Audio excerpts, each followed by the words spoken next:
평생 단 한 번도 스스로 할 수 없었던 이것은 무엇일까? 옷 입기, 세수하기, 밥 먹기, 심지어 용변 처리까지. 승정원 일기가 기록한 왕실 여인들의 충격적 일상을 공개합니다. 조선시대 왕비. 그녀들은 최고의 권력자였습니다. 나라의 국모. 수천 명의 궁녀를 거느린 존재. 하지만 그 화려함 뒤에는 충격적인 진실이 숨어 있었어요. 왕비는 거의 모든 일상을 스스로 할 수 없었습니다. 왕비가 아침에 눈을 뜹니다. 그 순간부터 10명의 손길이 움직이기 시작해요. 침전 상궁들이 일제히 들어옵니다. 전하 마마 평안히 주무셨나이다. 왕비는 대답만 하면 돼요. 움직이지 않아도 됩니다. 상궁들이 이불을 걷어주고 일으켜 앉혀주고 옷을 정리해주죠. 왕비는 그저 앉아있기만 하면 됩니다. 세수를 해야 할 시간이에요. 하지만 왕비는 세숫대야로 가지 않습니다. 세숫대야가 왕비에게 옵니다. 세수관 상궁이 따뜻한 물을 준비해서 왕비 앞에 가져다 놓죠. 왕비가 손을 담그면 상궁이 직접 씻겨줍니다. 손가락 하나하나, 손등, 손바닥, 꼼꼼하게 씻겨주죠. 얼굴도 마찬가지예요. 왕비가 스스로 물로 씻지 않습니다. 상궁이 따뜻한 물에 적신 수건으로 얼굴을 조심스럽게 닦아줘요. 이마, 볼, 턱, 하나하나 정성스럽게. 왜 이렇게까지 해야 했을까요? 왕비는 단순한 여자가 아니었어요. 국모였습니다. 나라의 어머니, 상징적 존재였죠. 그래서 완벽해야 했어요. 모든 동작이, 모든 행동이 완벽해야 했습니다. 만약 왕비가 스스로 세수하다가 물이 튀면, 옷이 젖으면 완벽하지 않은 거예요. 만약 왕비가 스스로 옷을 입다가 매듭이 삐뚤어지면, 주름이 생기면 그것도 안 됩니다. 왕비의 외모는 국가의 위신과 직결됐어요. 외국 사신이 왔을 때 왕비가 단정하지 못하면 조선이 부끄러운 거였죠. 큰 행사가 있을 때 왕비가 흐트러져 보이면 왕실의 권위가 떨어지는 거였어요. 그래서 왕비는 항상 완벽해야 했습니다. 아침에 일어나서부터 밤에 잠들 때까지 한순간도 흐트러져서는 안 됐죠. 문제는 혼자서는 그게 불가능하다는 거였어요. 아무리 조심해도 혼자 옷을 입으면 어딘가 삐뚤어질 수 있고, 혼자 세수하면 물이 튈 수 있고, 혼자 머리를 빗으면 한 올이 삐져나올 수 있었죠. 그래서 전문가가 필요했어요. 수십 년간 훈련받은 상궁들. 그들만이 왕비를 완벽하게 만들 수 있었습니다. 왕비의 일상은 일상이 아니었어요. 모두 국가 의례였습니다. 아침에 일어나는 것. 이것도 정해진 절차가 있었어요. 먼저 침전 상궁이 왕비를 깨웁니다. 그럼 왕비가 천천히 눈을 떠요. 상궁이 이불을 조심스럽게 걷어냅니다. 왕비를 일으켜 앉힙니다. 베개를 정리합니다. 이 모든 게 순서대로 이루어져야 했어요. 하나라도 틀리면 안 됐죠. 세수하는 것도 의례였어요. 먼저 세수관 상궁이 물 온도를 확인합니다. 너무 뜨거우면 안 되고 너무 차가워도 안 돼요. 딱 적당한 온도여야 했죠. 물을 왕비 앞에 가져다 놓습니다. 왕비가 손을 담급니다. 상궁이 조심스럽게 씻겨줍니다. 손을 닦아줍니다. 얼굴을 닦아줍니다. 머리를 빗겨줍니다. 이 모든 과정이 정확히 정해진 순서대로 진행됐어요. 옷 입는 것은 더 복잡했어요. 왕비의 옷은 여러 겹이었거든요. 속옷, 속치마, 겉치마, 저고리, 당이, 원삼, 최소 6겹 이상 입어야 했어요. 각 옷마다 입는 순서가 있었고, 매듭 묶는 방법이 있었고, 주름 잡는 방법이 있었죠. 의복 상궁 3명이 달라붙어서 1시간 동안 옷을 입혀줬어요. 왕비는 그저 서 있기만 하면 됐습니다. 팔을 들라고 하면 들고, 돌라고 하면 돌고, 그게 전부였죠. 겉으로 보면 왕비는 엄청난 특권을 누리는 것 같았어요. 아무것도 안 해도 되잖아요. 10명이 시중을 드는데 편하겠다고 생각할 수 있죠. 하지만 실제로는 그게 아니었어요. 왕비는 스스로 할 수 있는 게 아무것도 없었습니다. 하고 싶어도 못했어요. 왕비가 어느 날 생각했어요. 오늘은 내가 직접 옷을 입어볼까? 그럼 상궁들이 말렸어요. 마마 안 됩니다. 그건 예법에 어긋나는 일입니다.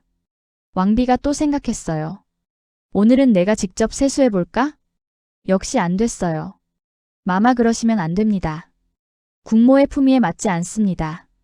왕비는 아무것도 스스로 결정할 수 없었어요. 언제 일어날지, 무엇을 입을지, 무엇을 먹을지 모두 정해져 있었죠. 왕비의 의사는 중요하지 않았어요.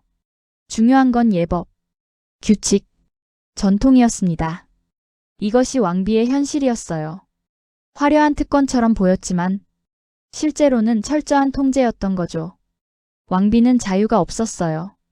움직일 자유, 선택할 자유, 스스로 할 자유, 모두 박탈당했습니다. 그녀는 왕비였지만 동시에 가장 불자유한 사람이었어요. 그렇다면 왕비를 시중드는 상궁들은 몇 명이었을까요? 최소 10명, 많게는 20명이 넘었어요. 그들은 24시간 교대로 왕비를 지켰습니다. 침전 상궁, 세수간 상궁, 의복 상궁, 수라간 상궁. 각자 맡은 역할이 달랐죠. 침전 상궁은 왕비의 잠을 책임졌어요. 밤에는 침전 바로 옆방에서 대기했습니다. 왕비가 부르면 즉시 들어가야 했거든요. 왕비가 밤에 화장실 가고 싶으면 침전 상궁이 일어나서 도와줬어요. 왕비가 물 마시고 싶으면 역시 침전 상궁이 물을 따라줬죠. 왕비가 잠을 못 자면 침전 상궁이 옆에서 이야기를 들려주거나 부채질을 해줬어요. 새벽이 되면 교대 시간이에요. 밤을 지킨 상궁이 나가고 낮을 담당할 상궁들이 들어왔죠. 이렇게 24시간 내내 왕비 곁에는 항상 누군가 있었어요. 아침이 되면 세수간 상궁이 일을 시작해요. 먼저 물을 준비합니다. 물 온도가 매우 중요했어요. 너무 뜨거우면 왕비 피부에 안 좋고 너무 차가우면 얼굴이 굳어 보였거든요. 상궁은 손으로 직접 온도를 확인했어요. 딱 미지근한 정도. 그 온도를 맞추는 게 상궁의 기술이었죠. 물이 준비되면 왕비를 모셔옵니다. 왕비가 자리에 앉으면 세수간 상궁이 왕비 손을 물에 담가줘요. 부드럽게 씻겨주죠. 손톱 밑, 손가락 사이. 하나도 빠짐없이. 손을 다 씻으면 얼굴 차례예요. 깨끗한 수건을 따뜻한 물에 적셔서 왕비 얼굴을 닦아줍니다. 이마부터 시작해요. 그 다음 눈 주위, 볼, 코, 입 주위, 턱. 순서대로 닦아줬어요. 얼굴을 다 닦으면 화장이 시작됩니다. 왕비의 화장도 상궁이 했어요. 먼저 분을 발라요. 왕비 얼굴에 하얗게. 그 다음 연지를 찍어줍니다. 볼에 살짝, 입술에도 살짝, 눈썹도 그려줬어요. 왕비는 가만히 앉아만 있으면 됐습니다. 눈을 감으라고 하면 감고, 고개를 들라고 하면 들고, 그게 전부였죠. 화장이 끝나면 머리를 빗겨줘요. 왕비의 머리는 길었어요. 허리까지 내려왔죠. 상궁이 조심스럽게 빗으로 빗어줍니다. 엉킨 데가 없도록, 한 올도 끊어지지 않도록 천천히 빗었어요. 머리를 다 빗으면 쪽을 틀어줍니다. 왕비의 쪽머리. 이것도 상궁이 만들어줬어요. 비녀를 꽂아주고, 댕기를 달아주고, 완성이에요. 이 모든 과정에 1시간 이상 걸렸습니다. 세수와 화장이 끝나면 옷을 입어야 해요. 왕비의 옷은 정말 복잡했습니다. 의복 상궁 3명이 동원됐어요. 먼저 속옷부터 시작해요. 속적삼을 입혀줍니다. 왕비가 팔을 들면 상궁이 옷을 입혀주는 거죠. 그 다음 속바지를 입혀요. 왕비가 서 있으면 상궁이 바지를 올려줍니다. 허리끈을 묶어주고요. 속치마를 입혀줍니다. 한 겹, 두 겹, 세 겹. 왕비의 치마는 여러 겹이었어요. 각 치마마다 입히는 방법이 달랐죠. 첫 번째 치마는 허리에 꽉 묶고, 두 번째 치마는 느슨하게 묶고, 세 번째 치마는 주름을 잡아서 묶어요. 이게 다 기술이었습니다. 치마를 다 입히면 저고리 차례예요. 저고리도 여러 벌 입었어요. 속저고리, 겉저고리, 두 벌을 겹쳐 입었죠. 저고리 고름을 묶는 것도 상궁의 일이에요. 나비매듭으로 예쁘게 묶어줬습니다. 마지막으로 겉옷을 입혀요. 당이나 원삼 같은 거예요. 큰 행사가 있으면 원삼을 입었죠. 원삼은 정말 무거웠어요. 화려한 자수가 놓여 있고 소매가 엄청 길었거든요. 왕비 혼자서는 입을 수 없었어요. 상궁 3명이 함께 입혀줘야 했습니다. 옷을 다 입히는데 걸리는 시간은 최소 1시간. 복잡한 옷이면 2시간도 걸렸어요. 그 시간 동안 왕비는 가만히 서 있어야 했습니다. 팔이 아파도, 다리가 저려도 참아야 했죠. 이것이 왕비의 아침이었어요. 옷을 다 입으면 식사 시간이에요. 왕비의 식사도 혼자 하는 게 아니었습니다. 수라간 상궁들이 시중을 들었어요. 먼저 수라상을 준비합니다. 왕비의 수라상은 12첩 반상이었어요. 12가지 반찬이 놓인 상이죠. 밥, 국, 찌개, 구이, 나물, 김치, 젓갈, 온갖 음식이 올라왔어요. 수라상이 왕비 앞에 놓이면 수라간 상궁이 옆에 앉습니다. 왕비가 식사하는 동안 계속 지켜보는 거예요. 왕비가 밥을 먹으려 하면 상궁이 수저를 건네줍니다. 왕비 손에 직접 쥐어주죠. 왕비가 반찬을 먹으려 하면 상궁이 그 반찬을 가까이 당겨줘요. 손이 닿기 쉽게요. 왕비가 물을 마시고 싶으면 상궁이 물을 따라서 건네줍니다. 왕비는 그냥 받아 마시기만 하면 돼요. 식사 중에도 왕비는 편하지 않았어요. 바른 자세를 유지해야 했거든요. 등을 꼿꼿이 세우고 천천히 먹어야 했죠. 급하게 먹으면 안 됐어요. 국모의 품위가 있어야 했으니까요. 식사가 끝나면 상궁이 수저를 거둡니다. 입을 닦아줄 수건을 건네주고 손을 씻을 물을 가져다 주죠. 식사 하나 하는 것도 이렇게 복잡한 과정이었어요. 왕비는 하루 종일 이런 시중을 받았습니다. 아침부터 저녁까지 모든 순간 누군가 옆에서 지켜보고 도와주고 통제했어요. 왕비에게는 혼자만의 시간이 없었습니다. 이제 가장 충격적인 이야기를 할 차례예요. 왕비는 용변조차 혼자 처리할 수 없었습니다. 조선시대 궁궐에는 현대식 화장실이 없었어요. 대신 매우틀이라는 걸 사용했죠. 매우틀은 나무로 만든 요강이에요. 뚜껑이 있고 안에 재나 흙을 깔아놨어요. 냄새를 줄이기 위해서였죠. 왕비의 매우틀은 특별했어요. 일반 궁녀들이 쓰는 것보다 훨씬 컸고 장식도 화려했어요. 나전 칠기로 만든 경우도 있었죠. 하지만 중요한 건 매우틀이 아니었어요.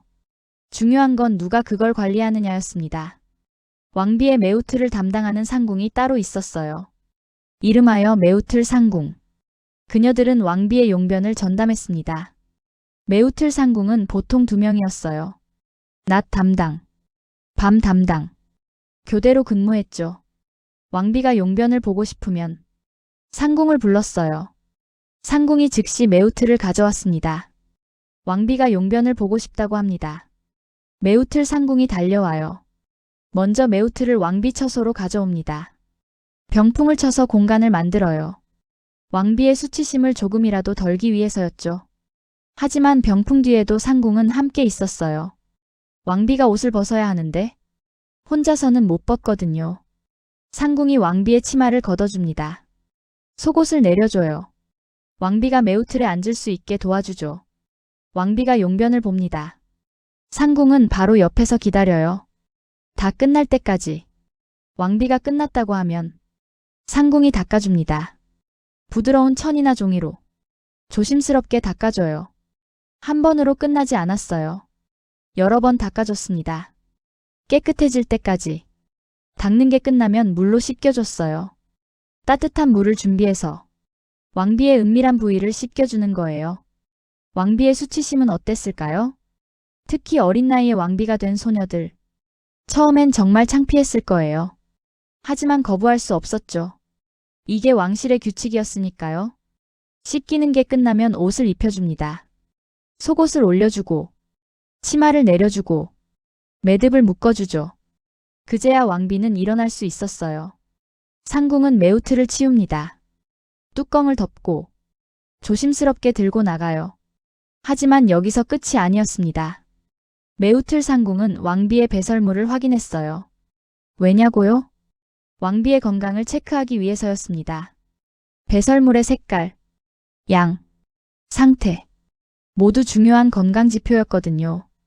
만약 색깔이 이상하면 왕비가 어디 아픈 거였어요. 양이 너무 적으면 소화가 안 되는 거였죠. 상태가 묽으면 배탈이 난 거였어요. 상궁은 이 모든 걸 확인하고 기록했습니다. 그리고 상궁수장에게 보고했어요. 상궁수장은 내의원에 알렸죠. 내의원은 왕실 의료기관이에요. 왕과 왕비의 건강을 책임지는 곳이죠. 만약 왕비 배설물에 이상이 있으면 의원이 왔어요. 왕비를 진찰하고 약을 처방했죠. 심한 경우에는 승정원에도 보고됐어요. 왕비의 건강은 국가적 문제였거든요. 왕비가 아프면 후사에 문제가 생길 수 있었으니까요. 그래서 왕비의 용변까지 철저히 관리한 거예요. 왕비에게 사생활이란 없었습니다. 가장 은밀한 순간조차 누군가 지켜보고 확인하고 기록했어요. 어린 나이에 왕비가 된 소녀들. 그녀들이 처음 이 시스템을 경험했을 때 얼마나 충격이었을까요?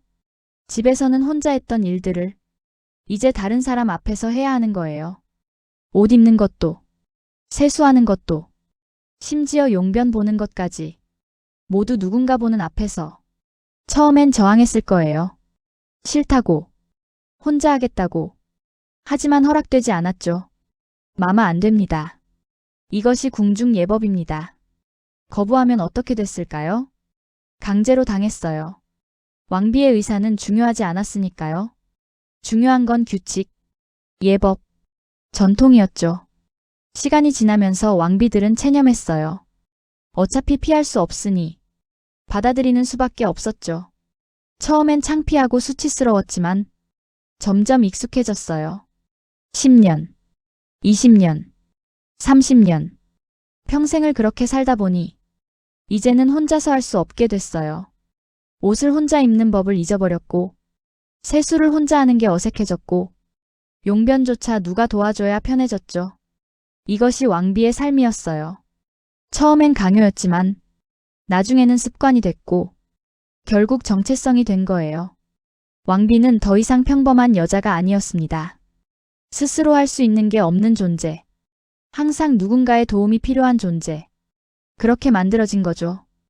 여기까지 왕비의 하루를 지배한 상궁들과 용변까지 도움받아야 했던 충격적 진실을 살펴봤어요. 그런데 궁금하지 않으세요? 실제 왕비들은 이 시스템을 어떻게 받아들였을까요? 기록에 남은 구체적인 사례들. 터치하고 이어서 보세요. 실제로 왕비들은 이 시스템을 어떻게 받아들였을까요? 기록을 보면 흥미로운 이야기들이 나와요. 먼저 명성왕후입니다. 현종의 왕비였죠. 명성왕후는 14세에 왕비가 됐어요. 어린 소녀였습니다. 양반 집안에서 자란 순진한 아이였죠. 집에서는 혼자 옷도 입고 세수도 했었어요. 그런데 궁에 들어온 첫날 충격을 받았습니다. 상궁 10명이 우르르 들어와서 옷을 벗기고 입히려 했거든요. 명성왕후는 소리쳤어요. 안 됩니다. 제가 혼자 하겠습니다. 물러가 주십시오. 하지만 상궁들은 물러가지 않았어요. 마마 이것이 궁중 예법입니다. 거부하실 수 없습니다. 명성왕후는 울면서 저항했어요. 창피합니다. 제발 나가주세요. 하지만 소용없었죠. 상궁들은 강제로 옷을 벗기고 입혔어요. 명성왕후는 그날 밤 내내 울었다고 해요. 수치심 때문이었죠. 다음 날 아침도 마찬가지였어요. 세수할 때도, 옷 입을 때도 상궁들이 다 해줬죠. 명성왕후는 계속 거부했지만 소용없었어요. 일주일, 한 달, 석 달. 시간이 지나면서 명성왕후는 점점 체념했어요. 어차피 피할 수 없으니 받아들이는 수밖에 없었죠. 1년 후 명성왕후는 완전히 바뀌었어요. 이제는 상궁들 없이는 아무것도 못하게 됐죠. 14세 소녀가 1년 만에 완전히 길들여진 거예요. 숙종시대에는 2명의 유명한 여인이 있었어요. 인현왕후와 장희빈. 이 둘의 반응은 정반대였습니다. 먼저 인현왕후를 볼까요? 인현왕후는 양반 집안 출신이었어요. 어릴 때부터 교육을 잘 받았죠. 그녀는 왕실 예법을 철저히 따랐어요. 상궁들이 시중드는 것을 당연하게 받아들였습니다. 옷 입을 때도, 세수할 때도, 용변 볼 때도 한 번도 거부하지 않았어요. 이것이 국모의 의무라고 생각했죠. 인현왕후는 평생 스스로 옷을 입은 적이 없었을 거예요. 그녀에게는 그게 당연한 일상이었으니까요. 반면 장희빈은 달랐어요. 장희빈은 원래 궁녀 출신이었거든요. 궁녀였을 때는 자기가 다른 사람을 시중들었죠. 왕비나 후궁을 도와줬어요. 옷 입혀주고, 세수 도와주고, 그런 일을 하던 사람이었어요. 그런데 자기가 후궁이 되고, 나중에는 왕비까지 됐어요. 이제 자기가 시중을 받는 입장이 된 거죠. 처음엔 익숙했을 거예요. 궁녀 시절부터 그런 모습을 봐왔으니까요. 하지만 동시에 불편했대요. 왜냐하면 장희빈은 원래 혼자서도 다 할 줄 아는 사람이었거든요. 때로는 상궁들을 물리치고 혼자 옷을 입으려 했다고 해요. 그럼 다른 상궁들이 난리였죠. 마마 안 됩니다. 그러시면 안 됩니다. 결국 장희빈도 따라야 했어요. 왕비가 된 이상. 왕비의 규칙을 지켜야 했으니까요. 하지만 평생 어색했을 거예요. 원래 자기가 하던 일을 이제 다른 사람이 자기한테 해주니까요. 조선 후기에 순원왕후라는 왕비가 있었어요. 순조의 왕비였죠. 순원왕후는 14세에 왕비가 됐어요. 그리고 83세까지 살았습니다. 무려 69년을 궁에서 산 거예요. 그중 60년 이상을 왕비나 대비로 살았죠. 순원왕후도 처음엔 불편했을 거예요. 14세 소녀가 갑자기 모든 걸 다른 사람 손에 맡겨야 했으니까요. 하지만 시간이 지나면서 완전히 익숙해졌어요. 10년, 20년, 30년. 평생을 그렇게 살다 보니 이제는 혼자서 할 수 없게 됐죠. 기록을 보면 놀라운 내용이 나와요. 순원왕후는 80세가 넘어서도 혼자 옷을 입지 못했대요. 상궁들이 입혀줘야 했죠. 80세 할머니인데도요. 왜냐하면 평생 한 번도 혼자 입어본 적이 없었으니까요. 어떻게 입는지 몰랐던 거예요. 세수도 마찬가지였어요. 80세에도 상궁이 얼굴을 닦아줘야 했습니다. 밥 먹을 때도 누군가 수저를 건네줘야 했고요. 순원왕후는 대비가 된 후에도, 즉 왕비에서 물러난 후에도 계속 이런 시중을 받았어요. 죽을 때까지. 혼자서는 아무것도 못하는 사람이 된 거죠. 이게 60년 이상 왕실 생활이 만든 결과였어요. 조선 말기. 고종의 왕비였던 명성황후. 그녀는 조금 달랐어요. 명성황후는 서양 문물을 접했거든요. 외국 여자들이 혼자 옷을 입고 혼자 세수하는 걸 봤죠. 그리고 생각했어요. 나도 저렇게 할 수 있지 않을까? 명성황후는 시도했어요. 어느 날 상궁들을 물리치고 혼자 옷을 입어보려 했죠. 하지만 실패했어요. 왕비 옷은 너무 복잡했거든요. 혼자서는 입을 수 없었어요. 그래도 명성황후는 포기하지 않았어요. 간단한 옷이라도 혼자 입고 싶었죠. 그래서 서양식 드레스를 입기 시작했어요. 드레스는 왕비 옷보다 간단했거든요. 하지만 이것도 상궁들의 도움이 필요했어요. 뒤에 단추가 많았으니까요. 결국 명성황후도 완전히 혼자서는 못했어요. 세수는 혼자 할 수 있었을까요? 이것도 어려웠대요. 명성황후는 평생 상궁이 씻겨줬거든요. 혼자 하려니 어색하고 불편했죠. 명성황후는 변화를 시도한 왕비였지만 평생의 습관을 바꾸기는 어려웠어요. 결국 죽을 때까지 상궁들의 시중을 받았습니다. 이렇게 모든 왕비가 시대와 성격은 달랐지만 같은 삶을 살았어요. 스스로 할 수 없는 삶. 항상 누군가의 도움이 필요한 삶. 그것이 조선 왕비의 운명이었습니다. 지금까지 왕비의 일상을 살펴봤어요. 이제 가장 중요한 질문을 해야 할 때입니다. 왜 이런 시스템이 필요했을까요? 겉으로 보면 왕비를 돕기 위해서인 것 같아요. 편하게 해주려고. 하지만 진짜 이유는 달랐습니다. 통제였어요. 왕비는 국가의 상징이었어요. 나라의 어머니. 백성들이 우러러보는 존재. 그래서 완벽해야 했죠. 한순간도 실수해서는 안 됐어요. 옷이 흐트러지면 안 되고, 머리가 헝클어지면 안 되고, 얼굴에 때가 묻으면 안 됐죠. 항상 완벽한 모습을 유지해야 했습니다. 문제는 인간은 완벽할 수 없다는 거예요. 아무리 조심해도 실수할 수 있고, 피곤하면 흐트러질 수 있고 바쁘면 대충 할 수 있죠. 그래서 왕실은 왕비 혼자 두지 않았어요. 전문가들을 붙여놨죠. 상궁들이 왕비의 모든 걸 관리하게 만든 거예요. 그렇게 하면 왕비는 항상 완벽할 수 있었으니까요. 하지만 이건 시중이 아니었어요. 감시였습니다. 상궁들은 왕비를 시중드는 사람이 아니었어요. 감시하는 사람이었습니다. 왕비의 모든 행동을 지켜보고 기록하고 보고했어요. 왕비가 아침에 일어났을 때 표정은 어땠는지, 세수할 때 몸 상태는 괜찮았는지, 옷 입을 때 어디 아픈 데는 없었는지, 식사는 얼마나 했는지, 용변은 정상이었는지 모든 걸 확인하고 기록했습니다. 그리고 매일 저녁 상궁 수장에게 보고했어요. 오늘 마마의 상태는 이러이러했습니다. 평소와 다른 점은 이것이었습니다. 상궁 수장은 이 정보를 모아서 왕에게 보고했죠. 왕비의 건강, 왕비의 기분, 왕비의 행동 모두 왕이 알고 있었어요. 왕비에게는 비밀이 없었습니다.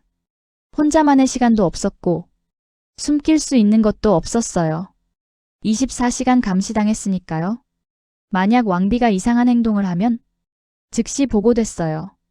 왕비가 평소보다 밥을 적게 먹으면 보고됐죠. 왕비가 우울해 보이면 역시 보고됐어요. 왕비가 누군가와 은밀하게 이야기하면 그것도 보고됐습니다. 상궁들은 왕실의 눈과 귀였어요. 왕비를 돕는 척하지만 실제로는 왕비를 감시하는 거였죠. 왕비는 자유가 없었어요.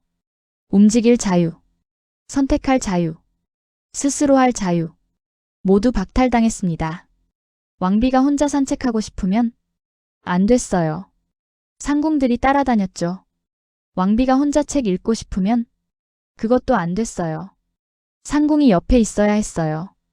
왕비가 친구를 만나고 싶으면 허락을 받아야 했어요. 왕비의 모든 행동은 통제됐습니다.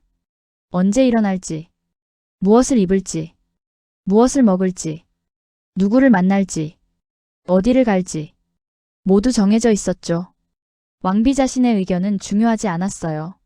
중요한 건 규칙, 예법, 전통이었습니다. 왕비는 그 안에 갇혀 있었어요.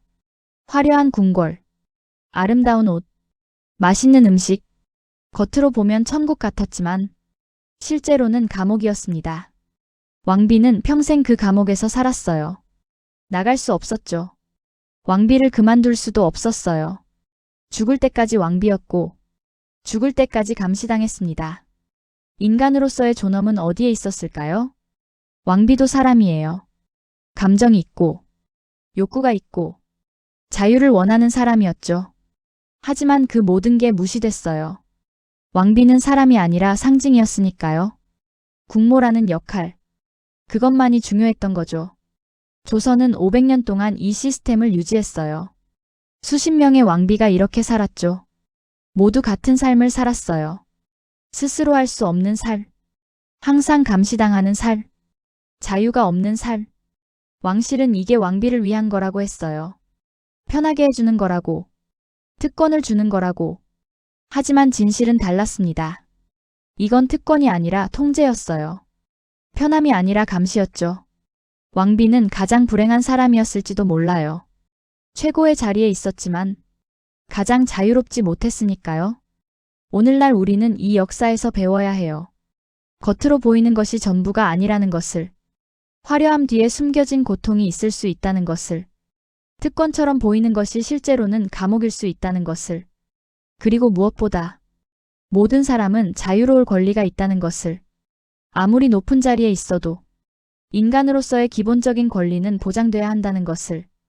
조선시대 왕비들, 그녀들은 화려한 옷을 입고 맛있는 음식을 먹고 아름다운 궁궐에 살았지만 평생 혼자서는 옷 한 벌 제대로 입지 못했어요. 이것이 왕비의 진실이었습니다. 화려한 특권 뒤에 숨겨진 불편하고 비인간적인 현실. 승정원 일기가 기록한 왕실 여인들의 충격적 일상이었습니다. 좋아요와 구독 부탁드립니다.